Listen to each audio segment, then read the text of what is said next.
बराबरी का मूल्य स्थापित हो। कुछ दिन बाद ये चर्चा होने लगी, अभी ईडब्ल्यूएस आ गया है कि सामान्य जातियों में भी लोग, बहुत सारे लोग हाशिए पे चले गए, उन परिवारों में तो ईडब्ल्यूएस की भी संविधान व्यवस्था किया है। तो हम कहने का मतलब ये है कि चर्चा ये मैं रखना चाहता हूँ कि एक तो लैंगिक समानता में आज भी बहुत सारा विभेद हो रहा है।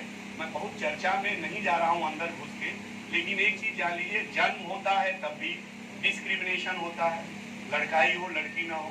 पैदा होने के बाद यहाँ तक कि टोनिंग में आवाज जो निकलती है, बेटा अगर गिरता है तो ज्यादातर टोनिंग मतलब बोल, समझ रहे ना, जो बोल निकलते हैं, जिया बेटा खड़ा चापा शेर जाओ।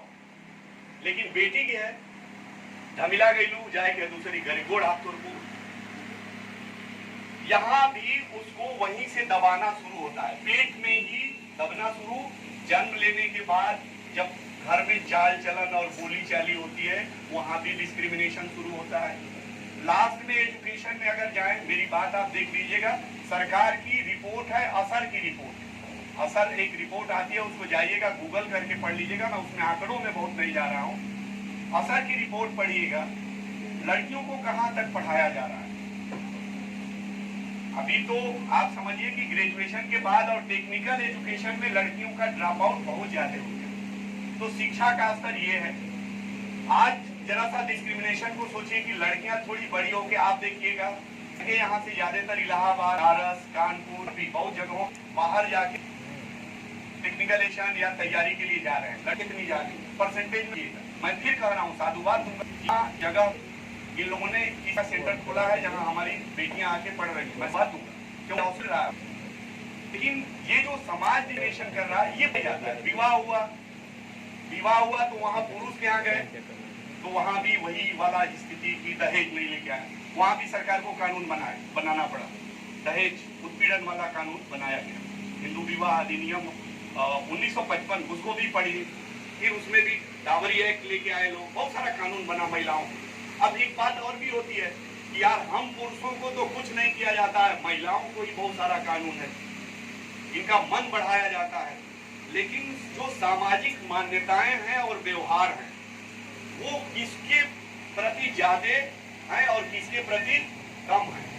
जिसको संरक्षण देना है, कहीं न कहीं राज्य जिसको संरक्षित करना है, उसी के प्रति कानून बनाएगा।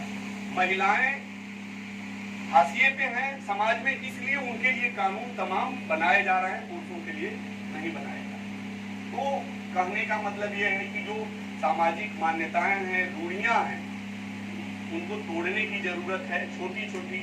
और इसके लिए मैं लड़कियों से कहूंगा, और हमारे बड़े भाई भी बैठे हैं, कुछ अग्रज भी बैठे हैं, पिता तुल्य भी लोग बैठे हुए हैं, कि कहीं न कहीं अवसर देने की भी जरूरत है।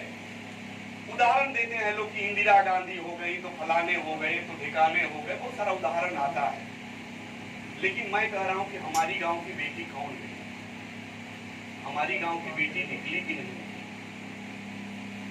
तो हमारे गांव की बेटियां निकल रही है कि नहीं, हमारे गांव की महिलाएं निकल रही हैं कि नहीं निकल रही। आज आर्थिक युग चल रहा है, हमेशा पैसे की बातचीत चल रही है, तो निश्चित है कि अब कंधे से कंधा मिला के आगे बढ़ना चाहिए। आधी आबादी अगर हाशिए पे रहेगी तो भारत का जो संपूर्ण प्रभुत्व संपन्न, एक शब्द है, अभी आप जब प्रियम्बल कह रहे थे, संपूर्ण प्रभुत्व संपन्न का मतलब सोचिएगा, संपूर्ण प्रभुत्व संपन्न कब बनेंगे, जब हर चीज हमारे पास होगी।